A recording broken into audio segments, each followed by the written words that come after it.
Di dalam kehidupan kita sebagai seorang muslim, minimal 5 kali dalam sehari semalam kita mendengar seruan untuk mendirikan solat yang disebut azan. Ada kalimat menarik di dalam kalimat azan itu, yakni seruan hayya 'alal falah, marilah menuju kepada keberuntungan, marilah meraih kemenangan. Seruan ini adalah kecenderungan dari setiap manusia, apapun warna kulitnya. Artinya, setiap orang dalam hidup selalu ingin meraih dan mencari kemenangan.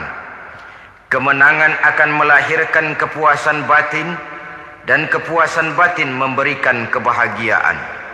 Sedangkan kekalahan melahirkan penderitaan batin, dan penderitaan batin menjerumuskan seseorang di dalam berbagai bentuk kerugian.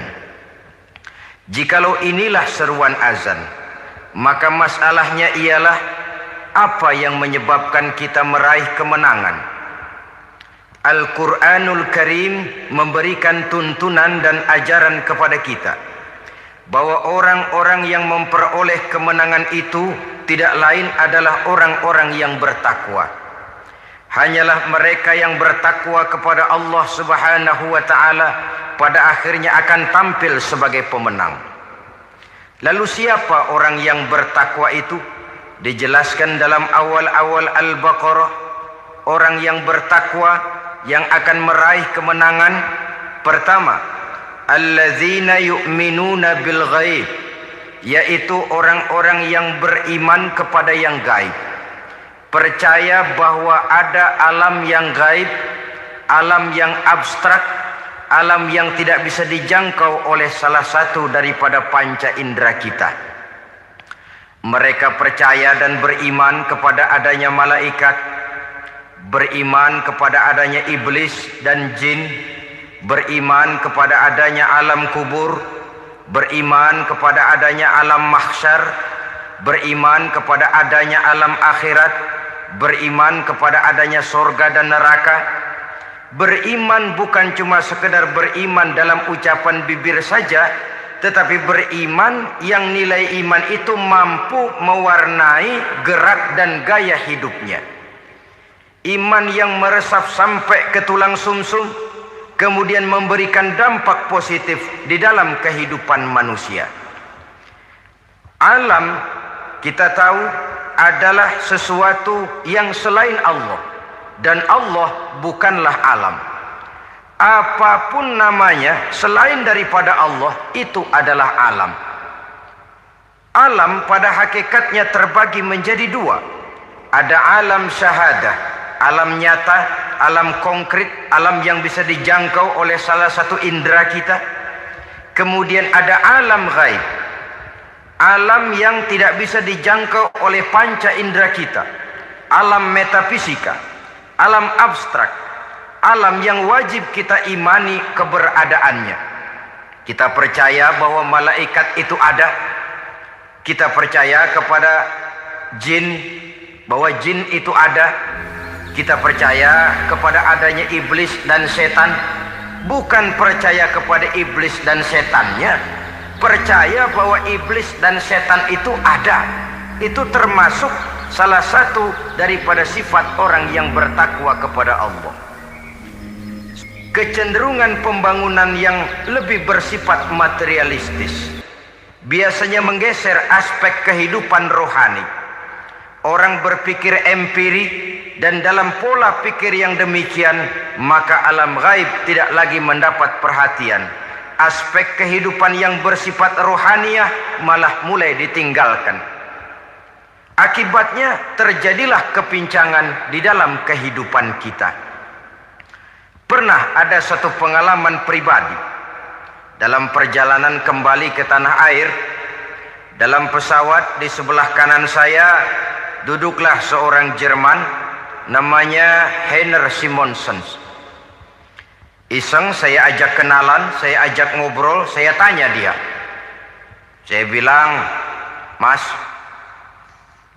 Heiner ini, Kalau pesawat yang kita tumpangi ini jatuh ke bawah, kira-kira apa yang bakal terjadi, Mas? Dia bilang, kita semua akan mati. Begitu? Iya. Oke. Apa itu mati? Tanya saya. Dia bilang, untuk tahu apa itu mati, kita harus tahu lebih dahulu apa itu hidup.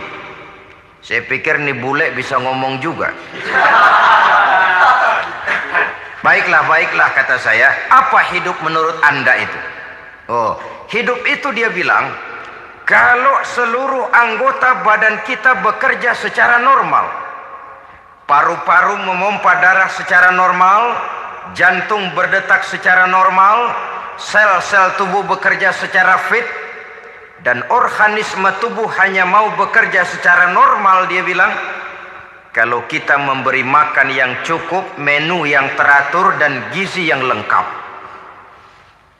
Saya bilang, kesimpulannya apa, Ner? Dia jawab, hidup adalah dari tangan ke mulut. Life is from the hand to the mouth, kata dia. Hidup adalah dari tangan ke mulut. Jadi masalah hidup tidak lebih daripada masalah isi perut. Orang pergi pagi, pulang sore, peras keringat, banting tulang, perut yang dibelain. Saya bilang, you are wrong. Sampean salah, Ner. Kamu orang Islam bukan? Bukan. Pantas. Kenapa saya salah? Dia bilang, ya jelas salah. Salahnya di mana? Kamu ini manusia. Kalau hidup cuma dari tangan ke mulut, saya bilang, kambing di kampung saya juga begitu pikirannya, Ner. Itu kambing di kampung saya, asal perutnya kenyang, sudah hidup dia. Perkara besok bagaimana, lusa prospeknya macam mana, bulan depan ada apa, kambing gak pernah mikir. Di kampung saya kambing juga pikirannya begitu. Kamu Kristen ya? Tadinya. Loh kok tadinya, lalu apa sekarang kamu ini? Dia bilang, sekarang saya netral. Saya tidak beragama, tapi saya percaya kepada Tuhan sebagai pencipta alam. Saya ingat benar dia bilang, I haven't any religious, but I believe to God as the creator of the world. Kenapa bisa netral begitu, Ner? Habis saya bingung katanya. Islam bilang Islam baik, Kristen bilang Kristen baik, Hindu Buddha bilang Hindu Buddha baik, semua agama baik. Saya netral sekalian, gak beragama. Yang penting saya percaya kepada Tuhan. Saya bilang, Ner, kamu ini kayak orang mau beli celana, lalu bingung. Yang satu bilang Levi's bagus, yang satu bilang Blue Jean hebat, yang satu bilang Wool England hebat. Celana ini hebat, celana itu bagus, celana ini hebat. Semua celana bagus, kamu bingung. Akhirnya netral, tidak pakai celana. Itu juga salah. Saya pikir-pikir, kemudian saya melihat bahwa dua pola berpikir Henner ini nampaknya sudah mulai menggejala di lingkungan masyarakat bangsa kita. Disadari atau tidak, secara jujur kita harus berkata, dua pola pemikiran Henner ini mulai berkembang di tengah masyarakat bangsa kita. Pertama, pola pikir materialisme. Hidup adalah dari tangan ke mulut. Masalah hidup tidak lebih masalah isi perut. Itu yang perlu dibela, dan disitulah arti kehidupan. Pergi pagi, pulang sore, peras keringat, banting tulang untuk mempertahankan perut. Kalau sudah kemari cara orang berpikir, maka buat apa percaya kepada yang gaib? Untuk apa sholat? Untuk apa puasa? Untuk apa zakat? Untuk apa menghadiri majelis taklim? Tanpa kepercayaan kepada yang gaib, hidup berjalan menurut alur empiris dan materialis. Kalau sudah ke sana cara orang berpikir, biasanya orang lalu cenderung menghalalkan segala cara. Hanyalah orang yang percaya bahwa akhirat ada. Hanyalah orang yang percaya bahwa alam kubur itu ada. Hanyalah orang yang percaya bahwa malaikat itu ada. Hidupnya akan lebih terarah dan terkendali. Karena kepercayaan kepada yang gaib, yang merupakan fase daripada kehidupan setelah hidup yang sekarang ini, mewarnai gerak pribadi seseorang di dalam dia melakukan kegiatan hidupnya. Pola berpikir materialisme, disadari atau tidak, mulai menggejala di lingkungan masyarakat bangsa kita. Hidup tidak lebih dari urusan tangan ke mulut, mulut ke tangan, tangan ke mulut. Asal perut sudah kenyang, hiduplah sudah. Perkara bagaimana prospek hari yang akan datang, bagaimana akhirat, tidak jadi persoalan. Ini yang oleh Nabi diperingatkan, ad-dunya sijnul mu'min wa jannatul kafir. Dunia adalah penjara bagi orang beriman dan surga bagi orang kafir. Dulu di zaman Belanda hadis ini pernah disalah tafsirkan, disalah artikan, digunakan sebagai senjata untuk mengkebiri dan membuat impoten umat Islam. Sudahlah umat Islam gak usah macam-macam, kata Belanda. Dunia ini kan penjara buat orang Islam, surga buat orang kafir. Di penjara jangan bertingkah.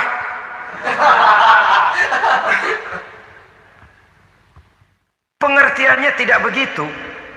Dunia adalah penjara bagi orang mukmin. Artinya dalam kehidupan dunia seorang mukmin tidak bebas memperturutkan hawa nafsunya. Di penjara hawa nafsunya. Sebaliknya surga bagi orang-orang kafir. Buat orang kafir surgalah dunia ini. Mereka bebas memperturutkan hawa nafsunya. Dilarang tidak terlarang, dicegah pun tidak tercegah. Mereka hidup menurut alur bisikan nafsu mereka sendiri. Kemudian bila ajal datang, maut merenggut nyawa, selesailah surganya sampai di situ.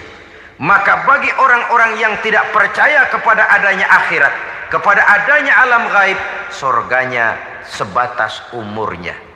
Sekali lagi, surganya sebatas umurnya. Bila umur selesai, ajal pun datang merenggut nyawa, selesailah sudah surganya sampai di situ.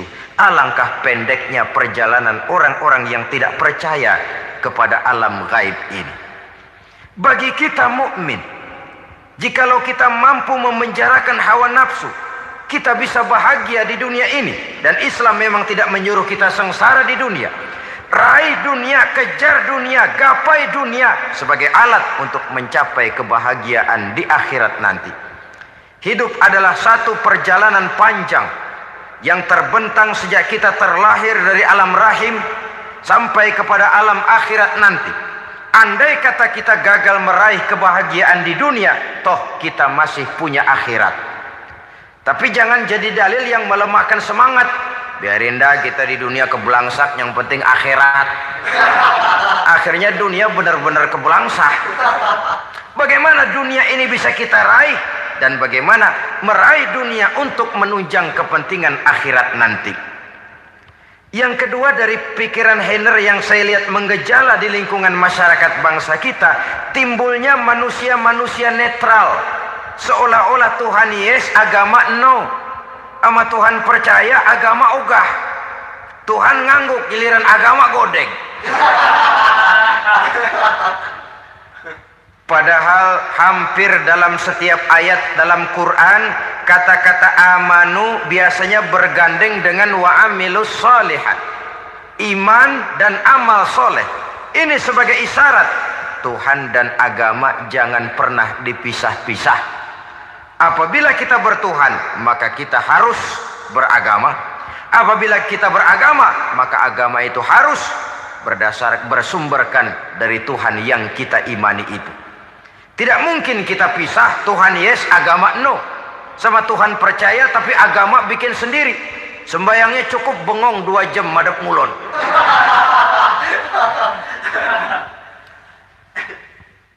Saudara-saudara kaum muslimin rahimakumullah. Jadi dengan demikian, agama yang kita akui merupakan unsur mutlak di dalam pembangunan sekarang ini, merupakan bagian dari kehidupan yang menuntun kita bahwa di balik alam nyata ini, di balik alam syahadah ini ada alam gaib. Dan mudabbir, murabbi, yang mengatur, yang menguasai, yang memelihara baik dia alam nyata, baik dia alam gaib, tidak lain adalah Allah Subhanahu wa ta'ala. Di sana ada satu super power, satu maha kekuatan yang kita perlu bersandar kepadanya. Sebagai makhluk nyata yang hidup di alam nyata, berbuatlah secara nyata sebagaimana harusnya kita berbuat. Karena Islam jelas bukan agamanya orang pemalas. Islam jelas bukan agamanya orang yang mengajarkan setelah selesai sholat boleh duduk, nggelenggem ayam-ayam, ndelohom, menghitung bintang di langit sambil menunggu keajaiban. Tidak. Islam adalah agama yang mengajarkan apabila sholat sudah selesai kamu kerjakan, bertebaranlah di permukaan bumi, cari karunia Tuhanmu. Jangan hidup berpangku tangan menunggu keajaiban. Karena hidup bukan undian. Jangan berharap untung besar tanpa mau peras keringat. Tapi di sebalik itu toh kita juga harus yakin bahwa di sisi usaha nyata yang kita lakukan ada satu super power, satu maha kekuatan gaib yang menentukan berhasil dan tidaknya usaha kita. Kepercayaan kepada hal semacam inilah yang mendorong kita untuk mempunyai sandaran vertikal agar jikalau usaha ini berhasil kita tidak lupa diri dan lupa daratan. Jikalau usaha ini gagal kita tidak putus asa dan buruk sangka, tidak cupik pandangan dan sempit hati, tapi mampu melihat persoalan dengan kacamata putih sambil husnuzon kepada Allah Subhanahu wa ta'ala. Kita percaya malaikat itu ada. Ada yang namanya Raqib dan Atid, mengawasi gerak hidup kita sampai kepada gerak hati kita. Ini memberikan sugesti agar kita berhati-hati. Tidak sejengkal tanah pun kita bisa berlindung dari pengawasan Raqib dan Atid. Ada Munkar Nakir yang akan menyoal kita di alam kubur. Ada malaikat Malik, penjaga neraka. Ada malaikat Ridwan yang menjaga surga. Kita percaya kepada adanya jin. Kita percaya kepada adanya setan, iblis. Percaya kepada adanya, bukan mempercayai si setan, si iblis lalu menjadikannya sebagai teman. Tidak. Percaya bahwa mereka itu ada dan merupakan makhluk Allah yang gaib yang diciptakan Allah Azza wa Jalla. Kepercayaan kepada alam gaib memberikan motivasi terhadap gerak lahir manusia. Sehingga dengan motivasi kepercayaan kepada yang gaib, gerak lahir jadi lebih terarah, jadi lebih terpelihara. Pernah seseorang bertanya, "Pak, apakah adanya akhirat bisa dibuktikan secara ilmiah?" Saya bilang tidak bisa, tidak bisa. Kenapa? Karena yang berangkat nggak pernah pulang kembali lagi. Kalau dia pulang kemari bisa kita tanya bagaimana enak di sono. Cuma secara moral saya katakan, lebih beruntung orang yang percaya kepada akhirat daripada yang tidak. Sekarang saudara percaya akhirat ada, lalu saudara baik-baik di dunia, sholat, puasa, zakat, menolong orang lain, menebarkan kebajikan. Saudara mati, andai kata akhirat tidak ada, toh dalam hidup saudara sudah berbuat baik. Paling tidak nama saudara akan dikenang sebagai orang baik.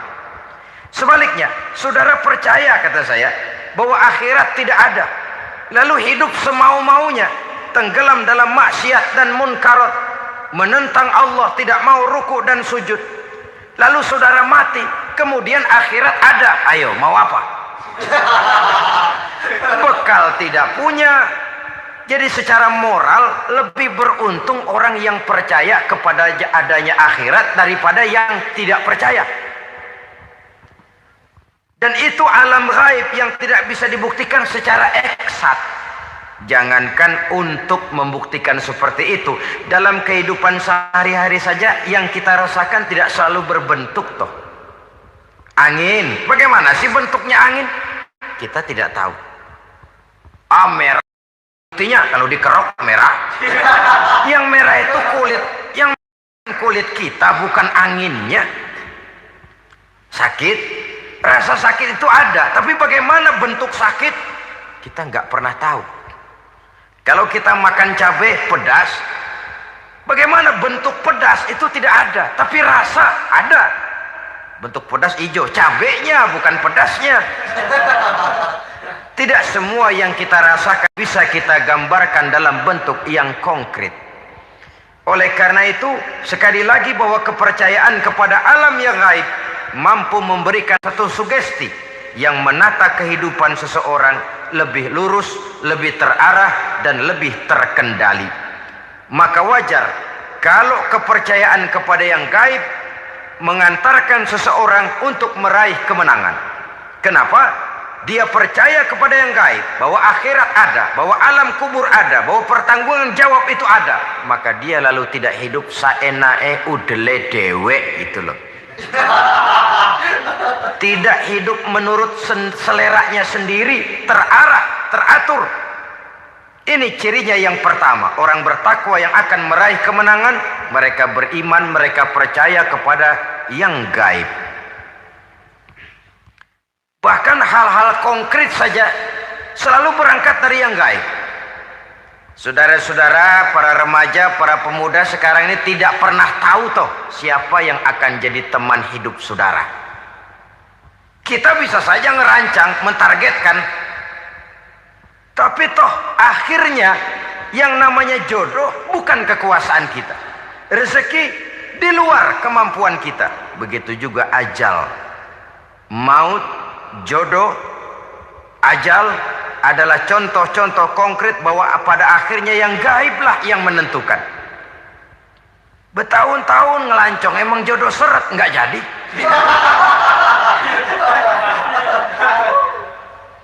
Begitu kenal baru setengah malam nginep ditangkap hansip.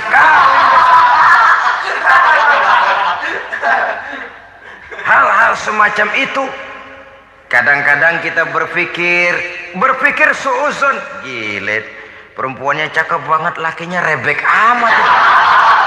Memang begitulah jodohnya. Memang begitulah jodohnya.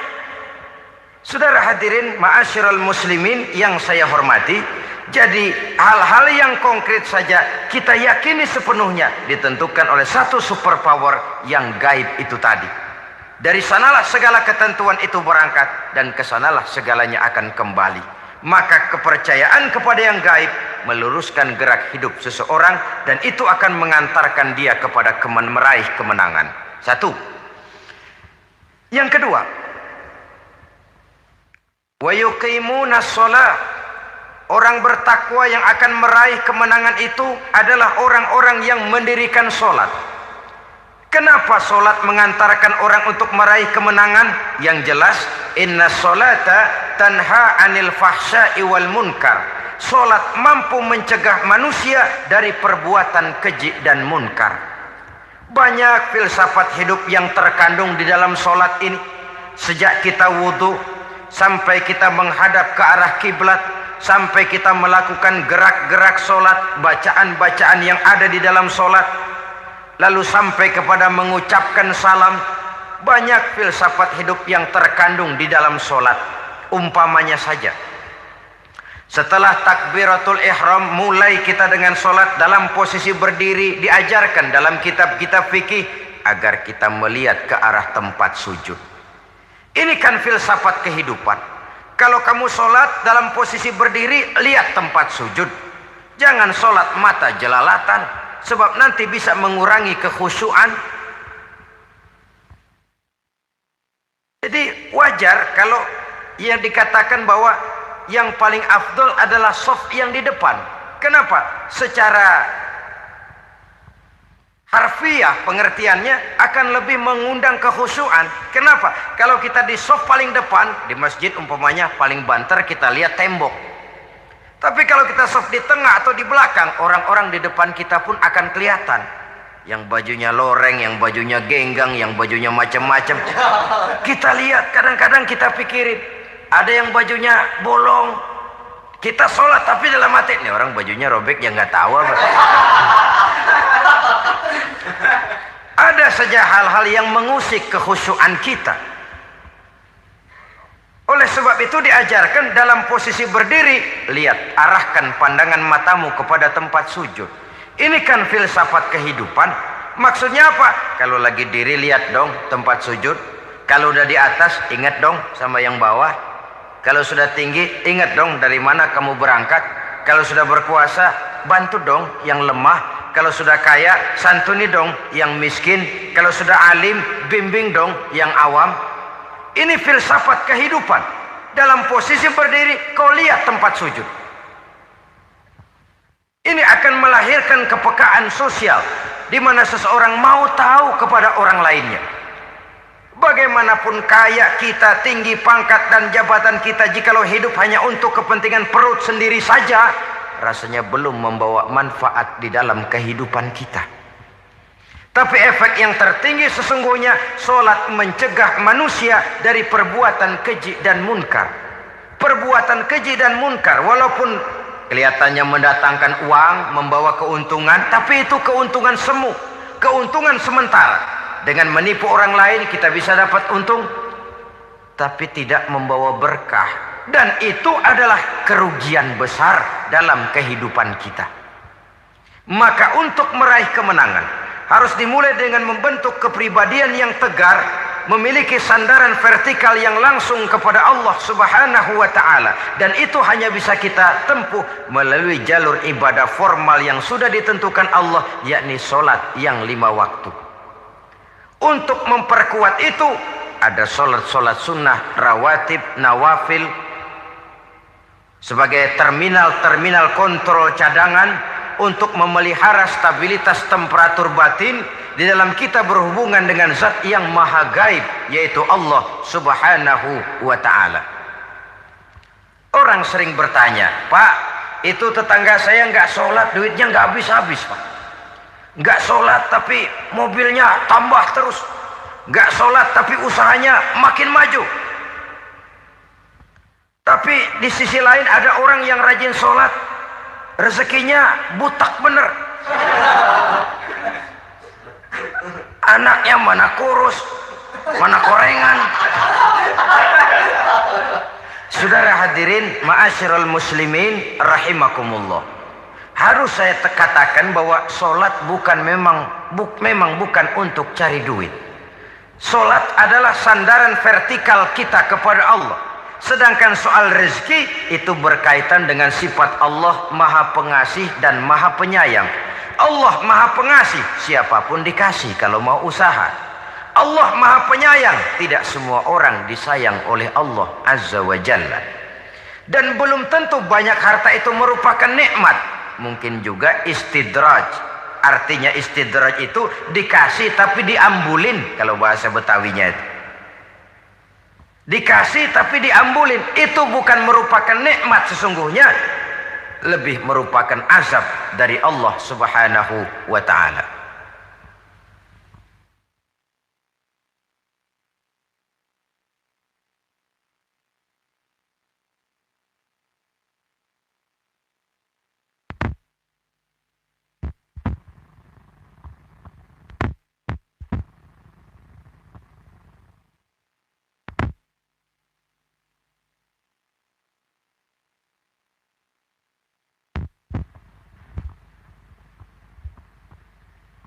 Agama mempunyai sistem solat, dan kita umat Islam telah dituntun oleh Allah Subhanahu wa ta'ala yang wajibnya 5 kali dalam sehari semalam mendirikan solat, dan itu tentu berada dalam jangkauan kemampuan manusia. Pada awalnya barangkali kita memang merasa solat itu satu kewajiban, tapi semakin kita hayati makna, manfaat dan filsafat yang terkandung di dalam ajaran solat, semakin sampai kita kepada keyakinan bahwa solat adalah keperluan kita. Sehingga pada waktu tertentu dinilai puncaknya, kita tidak lagi akan berkata saya wajib solat, tapi kita akan berkata saya perlu solat. Kalau kita sudah merasakan itu adalah keperluan kita, nah di sanalah kita baru akan merasakan ruginya kalau hal itu tidak kita laksanakan. Sepanjang kita masih berkata saya wajib sholat, kita akan lebih merasakan dia sebagai beban ketimbang sebagai keperluan. Yang jelas Allah tidak memerlukan ibadah yang kita laksanakan ini. Dengan kata lain, andai kata satu dunia penuh ini orang tidak ada yang sholat satu pun, Allah tidak akan turun dari jabatan Tuhan. Jangan lalu berpikir kalau kita ngambek se-RW kagak sembahyang Tuhan tekor kali ini ya. Tentu tidak. itu perlunya kita, bukan perlunya Allah. Dan pada induknya kita akan berkata, saya perlu agama. Kalau secara induk kita sudah memerlukan agama, maka konsep-konsep yang ada di dalam ajaran agama itu pun adalah juga merupakan keperluan kita. Baik dia bernama sholat, baik dia bernama puasa, baik dia bernama zakat, baik dia bernama haji, seluruhnya adalah keperluan kita. Dan sesuatu yang kita perlukan, apabila tidak kita laksanakan, akan melahirkan kerugian di dalam kehidupan. Jangan heran kalau kita membaca riwayat perjalanan hidup para salafus soleh, orang-orang soleh. Ada yang tahajud sampai 100 rakaat, ada yang sholat malam kakinya sampai bengkak. Kita sekalinya bengkak biri-biri. Ada yang sholat membaca surah dalam Al-Quran sampai khotam Quran. Kok mau? Mereka sudah merasakan itu keperluan. Itu saja soalnya.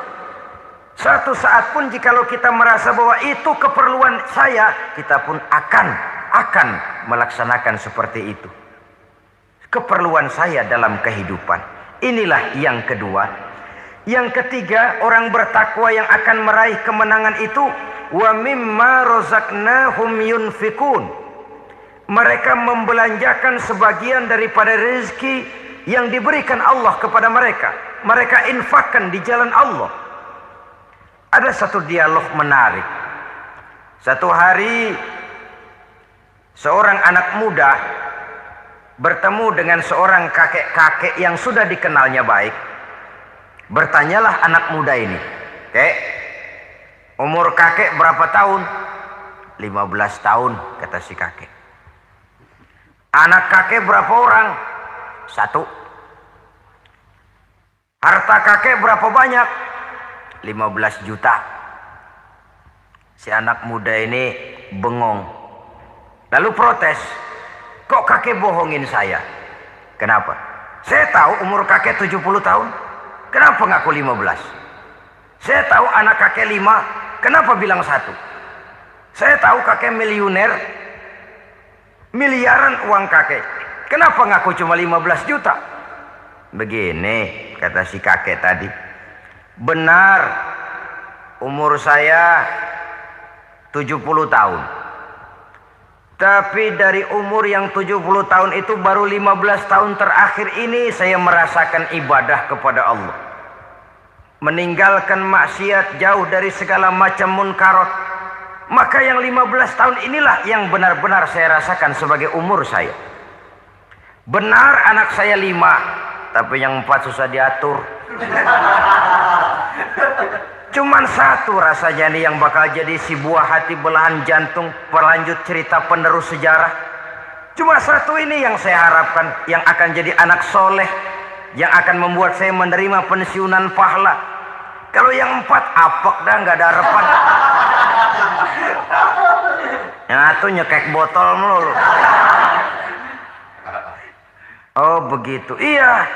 Lalu kenapa kakek bilang harta kakek cuma 15 juta padahal saya tahu kakek uangnya miliaran, depositonya banyak?" "Ya karena 15 juta itulah yang saya ingat yang pernah saya belanjakan di jalan Allah. Saya merasa itulah harta saya yang sebenarnya. Yang miliaran yang saya simpan di bank kelak kalau satu saat saya mati akan jadi rebutan di antara anak-anak saya. Iya kalau anak saya soleh kayak yang 1 ini. Kalau yang 4 tadi udah tulen dia bakal berantem dah berebut tuh." Jadi 15 juta yang saya belanjakan di jalan Allah inilah yang saya merasakan benar-benar harta saya yang sesungguhnya. Dialog ini patut menjadi bahan renungan kita bersama. Diberikan kita umur 40, 50, 60, 70, 80. Berapa tahun dari umur yang diberikan itu yang jalan mulus, yang kita gunakan untuk melaksanakan ibadah? Banyak harta kita simpan di bank, di lemari, di dompet, di tas. Tapi berapa yang sudah kita depositokan di jalan Allah yang akan menemani kita di hari kita kembali nanti? Maka orang bertakwa yang akan meraih kemenangan, wa mimma razaqnahum yunfikun. Mereka membelanjakan sebagian dari rezeki yang diberikan Allah di jalan Allah Subhanahu wa ta'ala. Ma'asyiral muslimin rahimakumullah. Zahirnya memang kita memberikan kepada orang lain, tapi hakikatnya kita menyimpan untuk diri kita sendiri. Kita memberikan kepada yatim piatu 25.000. Zahirnya kita memberikan si yatim. Hakikatnya kan kita cuma nyimpan. Saya berikan, titip kepadamu. Ini untuk saya di akhirat. Kau boleh belikan baju, kau boleh belikan untukmu makan, kau boleh bayarkan sekolahmu. Ini untuk saya. Hakikatnya kita nyumbang masjid 1 juta. Zahirnya kita berikan kepada panitia masjid, tapi hakikatnya kan cuma titip. Titip 1 juta ya, untuk saya di alam kubur nanti. Silakan kau boleh belikan semen, ini uang, belikan besi, belikan pasir. Saya cuma sekedar titip untuk kepentingan saya. Hakikatnya kita cuma sekedar menitip. Sebagaimanapun pada hakikatnya, apapun yang kita miliki dalam kehidupan kan cuma sekedar hak guna pakai, bukan hak milik mutlak. Harta kita, rumah kita, kendaraan kita, kebun kita, pabrik kita, hak guna pakai saja. Hak milik mutlak cuma untuk Allah subhanahu wa ta'ala.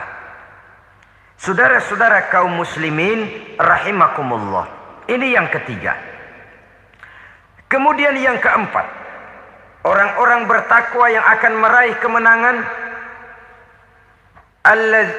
allazina yu'minuna bima unzila ilaika. Mereka yang beriman, mereka yang percaya kepada apa yang telah diturunkan kepadamu Muhammad, ay Al-Quran, yakni Al-Quranul Karim. Setelah percaya kepada yang gaib, mendirikan solat, kemudian menginfakkan sebagian dari rezeki yang diberikan Allah, mereka juga lalu percaya kepada yang diturunkan terhadap Nabi, yaitu tidak lain Al-Quranul Karim. Sekali lagi di sini, percaya bukan hanya sekedar percaya saja, tetapi percaya lalu menjadikan Al-Quran itu sebagai pedoman hidup. Sebab memang Al-Quran itu adalah GBHM, garis-garis besar haluan muslim. Apa yang harus kita lakukan, apa yang harus tidak kita lakukan, bagaimana mestinya kita bertingkah laku dan berbuat, seluruhnya tercantum di dalam Al-Quranul Karim.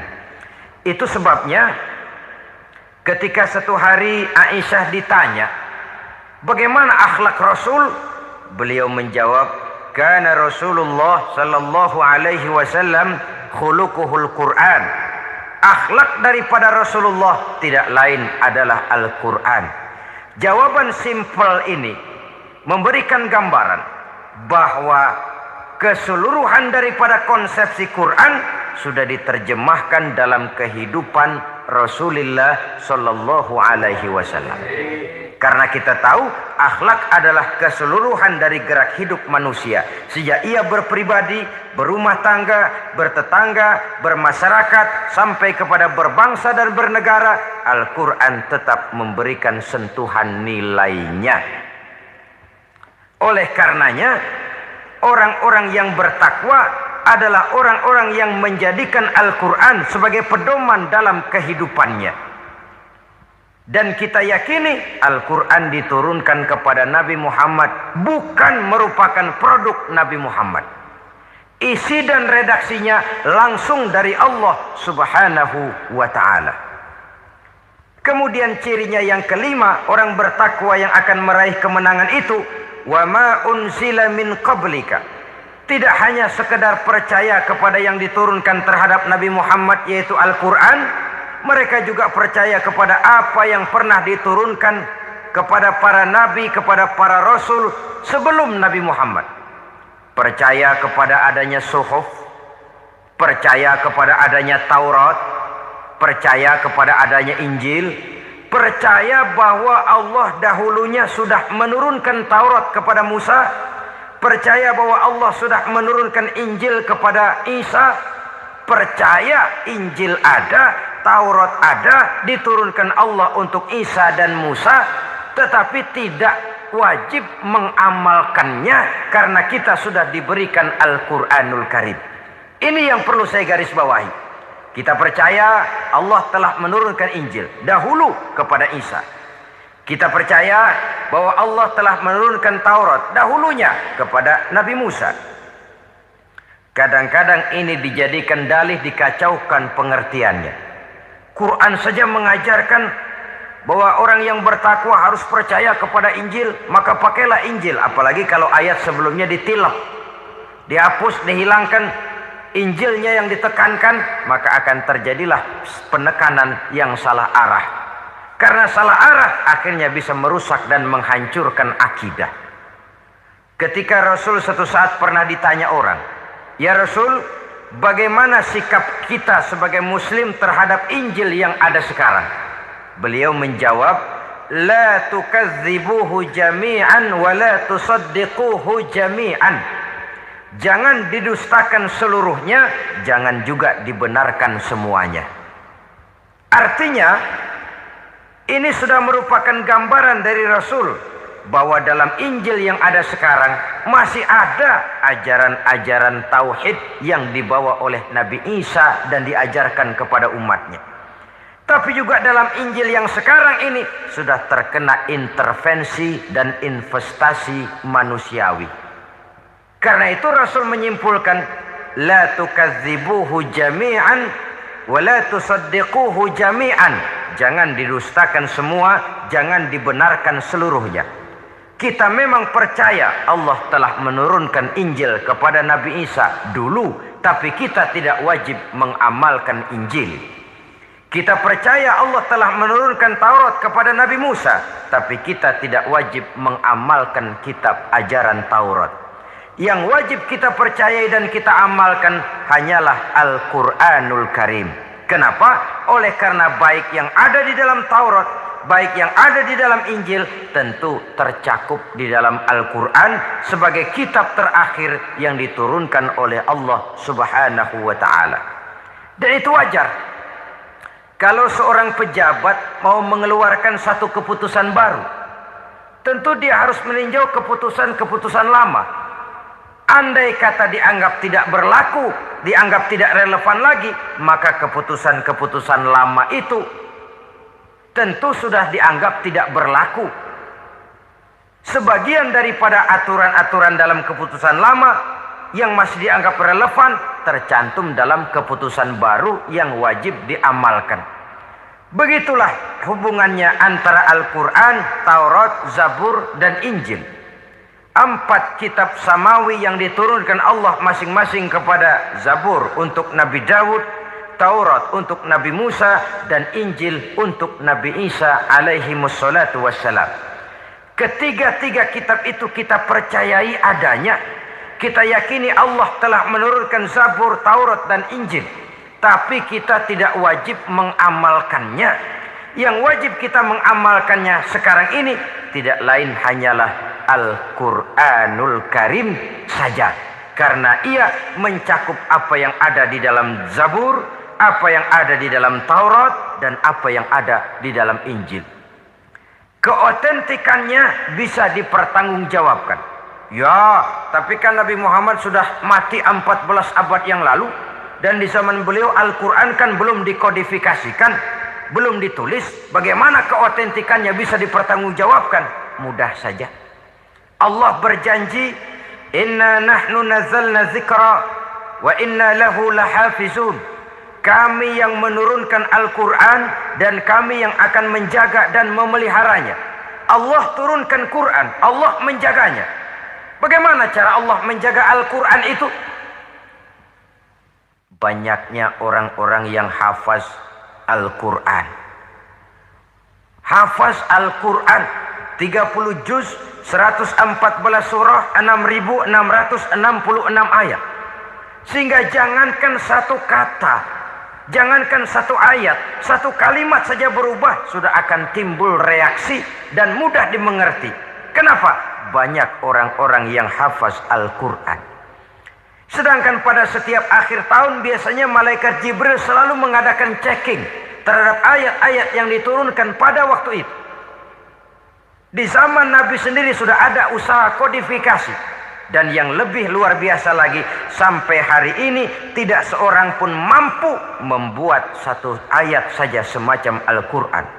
Ke bahasa manapun dia diterjemahkan, naskah aslinya tetap ikut. Rujukan dasarnya tetap ada.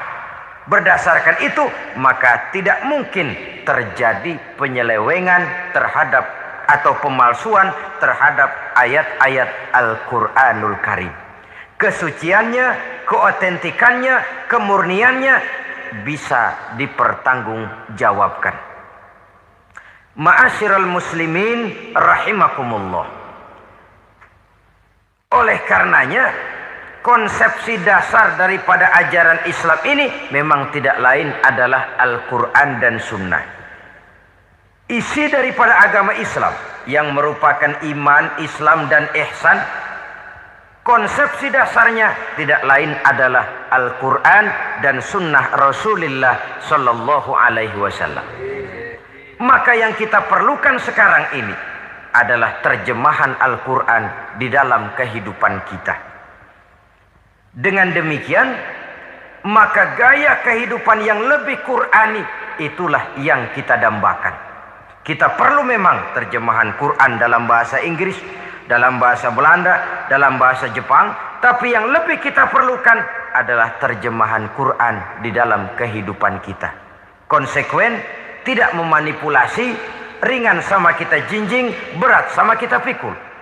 Jangan kalau lempengan ayat Quran tuh kira-kira enak diamalin, keras teriakan kita.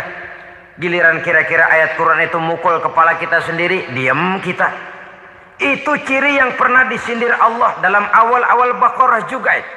Ciri beragamanya orang yang munafik. Kullama adha'a lahum masyaw fih, kata Allah. Wa iza azlama alaihim qamu. Apabila terang mereka jalan, apabila gelap mereka berhenti. Artinya, kalau kira-kira di Islam nguntungin, rame-rame pada teriak Islam. Tapi ketika diminta untuk berjuang, ketika dituntut untuk berkorban, rame-rame mengundurkan diri. Nasib agama tidak ubahnya seperti daun pisang yang dikait orang di tepi jalan lantaran tak berpayung di ketika hari hujan.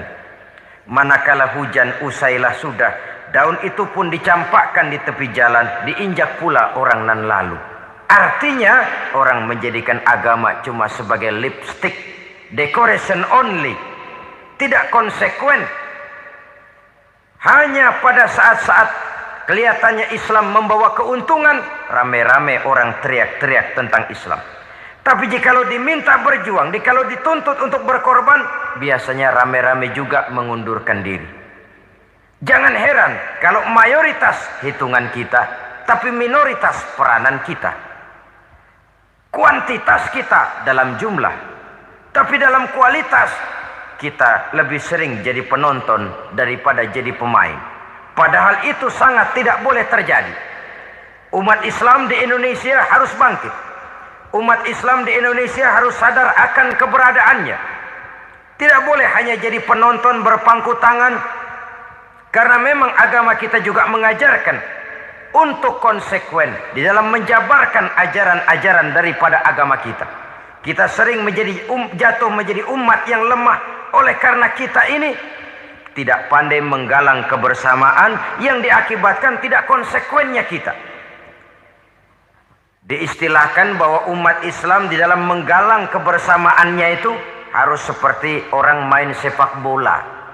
Saudara-saudara kan tahu orang main sepak bola itu. Orang main sepak bola, kalau pertandingan belum dimulai sih silakan saja kumpul di luar lapangan, atur strategi yang baik.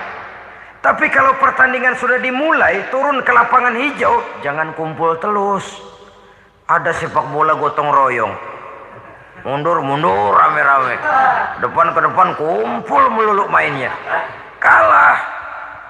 Orang main sepak bola itu ya harus ada penyerang tengah, harus ada penjaga gawang, harus ada strikernya, harus ada kiri luarnya, kanan dalamnya yang jadi backnya.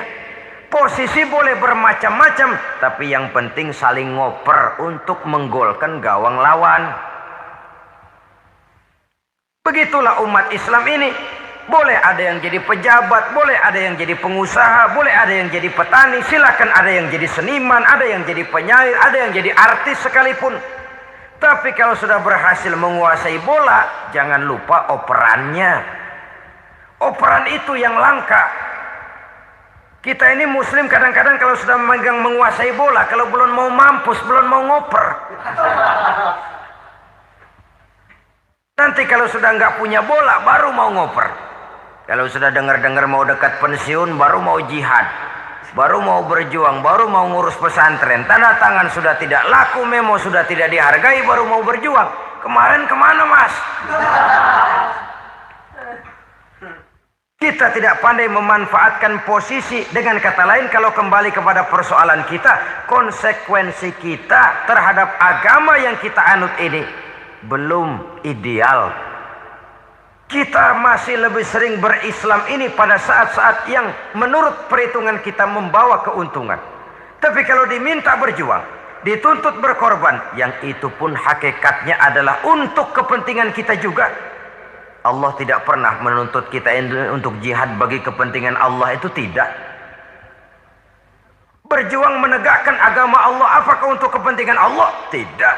Untuk kepentingan kita. Sebab nilai-nilai jihad itu pada akhirnya akan membawa kita kepada suatu kebahagiaan. Setidaknya kalau tidak di dunia, tentu di akhirat sebagai syahid. Oleh karena itu, pada bagian akhir ini saya ingin mengajak, marilah kita konsekuen. Sekali kita berkitabkan Al-Quranul Karim, mari dia kita jadikan pedoman. Jangan cuma kita jadikan sebagai penghias dinding, pelengkap rumah, bahwa di rumah kita ada Al-Quran, tapi yang baca kecoa. Habis pada bolong tuh Quran. Yang penting kan punya Quran. Ditaruh di pintu rumah. Biar apa? Biar kuntilanak kagak masuk katanya. Ya apa itu nasib Quran? Cuma kerjanya jaga pintu, ngusir kuntilanak, ngusir memedi. Bagaimana kita hidup menurut tuntunan Al-Quran? Kadang-kadang tidak pernah menjadi masalah bagi kita. Maka bagaimanakah Al-Quran akan mungkin membawa keberkahan dalam hidup kalau ajarannya kita injak-injak dalam keseharian kita. Mewujudkan gaya hidup yang lebih Qurani, itulah yang akan kita rintis di dalam kehidupan kita. Bertahap, step by step, menurut kemampuan yang ada pada kita. Jika jalan ini tidak bisa kita selesaikan, percayalah akan ada generasi penerus yang akan melanjutkan usaha dan cita-cita mulia itu. Jadi percaya kepada Taurat, percaya kepada Injil, sekadar percaya Allah dahulunya sudah menurunkan itu. Tapi kita tidak wajib mengamalkannya. Kenapa? Generasi Injil masa berlakunya sudah kedaluarsa. Taurat masa berlakunya sudah kedaluarsa. Injil pernah berlaku untuk orang Nasrani di zaman Nabi Isa. Taurat pernah berlaku untuk orang Yahudi di zaman Nabi Musa. Setelah generasinya berlalu, datang Rasul penutup yang membawa Al-Quranul Karim. Maka Al-Quran itulah yang berlaku menjadi pedoman sampai hari akhir nanti. Jangan jauh dari Al-Quran, karena apabila ini kita lakukan, maka kita akan kembali kepada satu gaya hidup yang jauh dari tuntunan agama, dan itu artinya kita akan semakin jauh untuk meraih kemenangan. Saudara-saudara kaum muslimin rahimakumullah. Yang keenam, yang terakhir, orang-orang bertakwa yang akan meraih kemenangan itu wabil akhirati hum yuqinun. Mereka percaya, mereka yakin seyakin-yakinnya akan adanya hari akhir, di mana seseorang akan mempertanggungjawabkan seluruh perbuatannya di dalam hidup ini. Dan tidak ada satu perbuatan yang bagaimana kecilnya sekalipun yang tersembunyi dalam pandangan manusia yang tidak akan dibukakan persoalannya di mahkamah Qadi Rabbul Jalil di akhirat nanti. Itulah sebabnya maka percaya kepada akhirat disebut secara khusus. Padahal di awal tadi sudah dijelaskan yu'minuna bil ghaib, percaya kepada alam gaib, dan alam gaib ini termasuk akhirat. Kenapa pada bagian akhir disebut lagi akhirat? Karena ternyata bahwa kepercayaan kepada adanya akhirat merupakan induk dari kepercayaan terhadap adanya malaikat, setan, jin dan lain sebagainya, dan akan lebih memberikan sugesti dalam kehidupan manusia untuk meluruskan gerak hidupnya. Jikalau satu saat tergerak hati akan berbuat kejahatan, ingin mencuri, sadarlah, awas ada akhirat. Sebab kalau kita cuma teriak awas ada polisi, itu cuma tertunda sementara. Begitu polisi meleng, embat. Kalau kita ingin berbuat jahat cuma berteriak awas ada hansip, cuma sementara ketika hansip itu ada. Tapi kalau ceritanya awas ada akhirat, mau menyeleweng awas ada akhirat, mau berjudi awas ada akhirat, mau mencuri awas ada akhirat. Keyakinan yang akan meluruskan gerak hidup manusia sehingga gerak itu jadi lebih terarah dan terkontrol, tidak merugikan baik diri sendiri, lebih-lebih orang lain. Ternyata bahwa kepercayaan kepadanya adanya hari akhirat sanggup menjadi sumber daya kontrol dari kehidupan manusia, sehingga ia tidak terjebak dalam perbuatan maksiat dan munkarat.